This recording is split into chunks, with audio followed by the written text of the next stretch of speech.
Zaman sekarang ngerasa keren tuh bukan karena beneran keren, tapi karena semua orang di timeline bilang itu keren. Kalian pernah gak sih tiba-tiba suka sesuatu tapi pas ditanya kenapa, jawabannya ya cuma karena sering lihat aja. Nah, itu dia masalahnya. Kita makin bingung.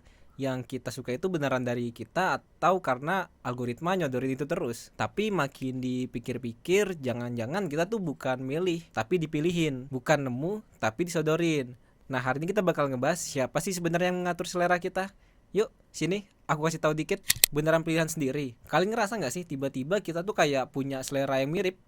Baju oversize, sepatu putih netral, lagu-lagu TikTok yang itu tuh mulu sampai ke bawah mimpi. Contohnya nih, kalian buka TikTok, scroll bentar, dapat lagu satu, besoknya pas buka Instagram Reels, lagu itu lagi. Spotify, masukin ke Discover Weekly kalian. Nggak lama kalian jadi suka, tapi bukan karena nemuin sendiri, karena disodorin terus dan yang nyodorin algoritma, bukan kalian. Nah, fenomena ini tuh disebut homogenisasi selera.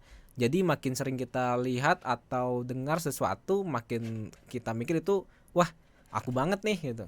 Padahal itu mah bukan kalian, tapi diseterin dari awal. Kayak kita ngerasa milih sendiri, padahal sebenarnya itu dikurasin sistem dari belakang layar. Itu kenapa selera kita sekarang tuh kayak template, ngerasa punya selera sendiri padahal semua udah disiapin. Banyak yang bilang ini bukan lagi soal suka atau enggak, tapi soal persepsi yang dibentuk pelan-pelan. Kita ikut arus dan nggak sadar udah dibawa jauh dari apa yang kita beneran suka. Yang lucu itu pas kita bilang selera aku beda nih. Jadi sebenarnya itu tuh bukan beda, tapi versi lain dari yang sama. Kita udah dikasih ilusi kebebasan, padahal jalan yang dilalui ya itu aja. Rasa suka yang dipelihara algoritma.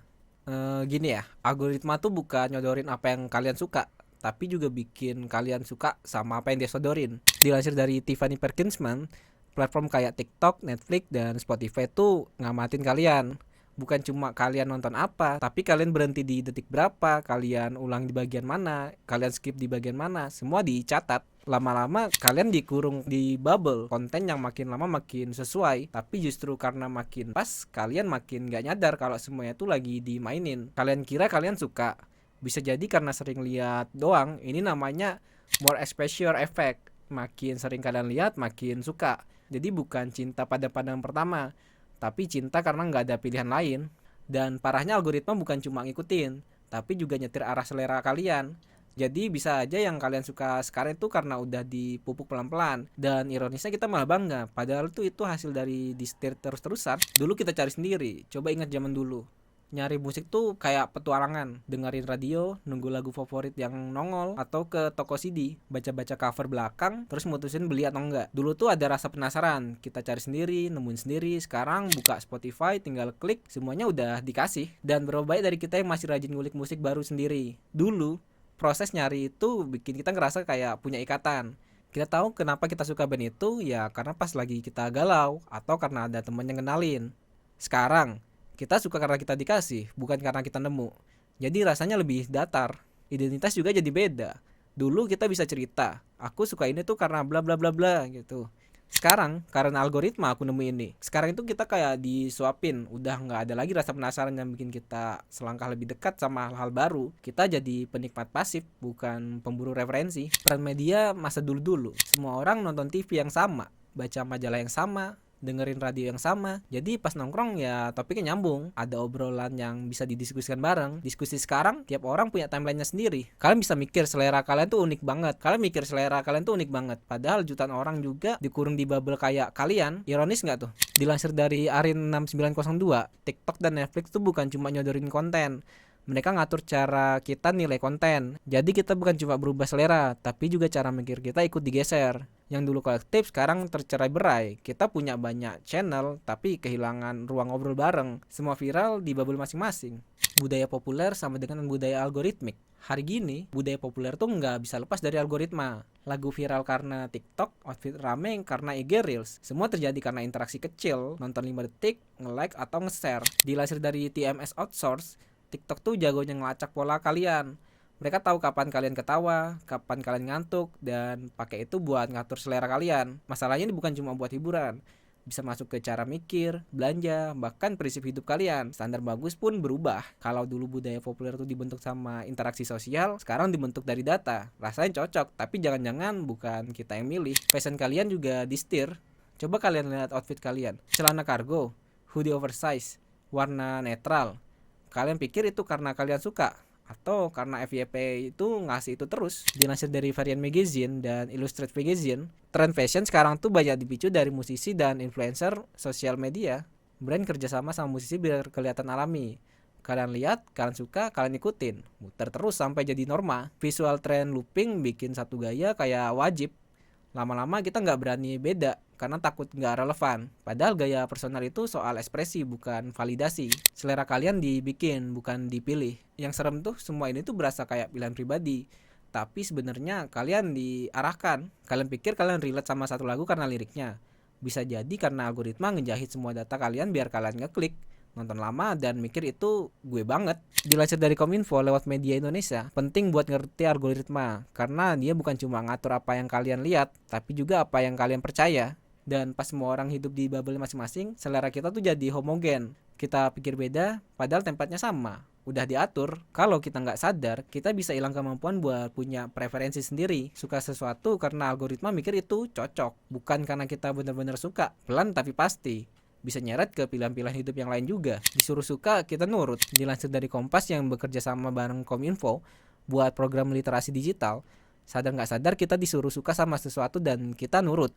Contohnya banyak, skincare hype, gaya hidup clean girl, estetik, kopi susu, olahraga pilates TikTok, aldate jazz, semua tren yang dibungkus cantik diulang terus dan kita ikutin karena sering lihat dan ngerasa itu normal. Ini tuh namanya social conformity through repetition. Kita suka karena semua orang suka, terus karena pengen nyambung dan karena takut ketinggalan. Tapi selera yang dibentuk karena takut ketinggalan itu nggak jujur. Kita jadi konsumtif, bukan karena kita butuh, tapi karena pengen dianggap masuk. Dan itu bukan selera kita, itu tekanan sosial digital. Nggak semua buruk, tapi harus sadar. Tapi jangan salah paham juga, algoritma nggak selalu jahat. Banyak juga yang nemuin lagu keren, konten positif, atau komunitas keren gara-gara dia. Tapi ya itu tadi, kita harus sadar. Dilansir dari data.com Digi, literasi digital tuh bukan cuma soal jaga data, tapi soal ngerti cara sistem kerja. Biar kita nggak kejebak. Yang bahaya tuh pas kita ngerasa, oh ini selera aku nih. Padahal semua udah dikurasin dari awal. Kita dikasih pilihan, tapi nggak sadar kita lagi milih apa. Kuncinya bukan anti algoritma, tapi melek algoritma. Kita bisa nikmatin manfaatnya, tapi tetap pegang kendali. Jangan cuma jadi penonton pasif. Yuk, ambil kembali lagi selera kita. Akhir kata, selera kalian hari ini mungkin udah di-steer algoritma. Tapi bukan berarti kalian nggak bisa ambil alih lagi. Mulai dari sadar kalau kalian dituntun, sadar kalian dijualin tren, sadar kalian bisa bilang enggak, kalian bisa tetap nikmatin TikTok, Spotify, IG, tapi jangan lepasin rasa penasaran kalian buat cari hal yang baru. Ingat, algoritma emang kuat, tapi nalar kalian kalau kalian pakai terus jauh lebih kuat. Ambil waktu, berhenti scroll otomatis, coba nyari manual, buka genre baru, telusurin referensi beda, karena selera asli itu lahir dari rasa ingin tahu, bukan dari paparan doang. Dan itu cuma bisa kalian dapetin kalau kalian sadar dan masih mau usaha. Let's go. Karena ujung-ujungnya yang paling ngerti kalian ya kalian sendiri. Algoritma cuma tebak-tebakan. Tapi yang bisa nentuin beneran suka atau enggak itu kalian. Jadi jangan takut buat beda. Jangan takut buat cari sendiri.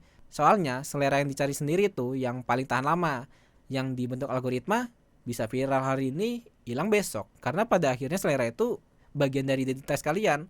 Dan gak ada identitas yang benar-benar kuat kalau dibangun dari apa yang dikasih terus. Kalian harus jadi pencipta, bukan cuma penerima. Lu yakin udah jadi diri sendiri? Rambut lu ngikut pemain bola, baju lu nyontek di IG, ngomong pun pakai template yang lagi viral. Lu yakin itu diri lu? Berarti tren doang dong yang hidup di badan lu. Emang sih, sekarang semua orang itu unik, tapi dengan cara yang sama. Tentu aja semua buat validasi sosial. Kata media, jadi diri sendiri itu penting buat kesehatan mental. Tapi, kata algoritma dan lingkungan sosial lu, jadi seragam itu adalah kunci biar diterima suatu golongan. Sadar nggak sadar, medsos udah ngebuat selera dan pemikiran orang jadi seragam. Jadi kayak propaganda alam bawah sadar. Lu merasa yakin itu yang lu suka, tapi setelah melihat orang terkenal, orang pinter, jelek, ganteng ngomong hal yang lu suka.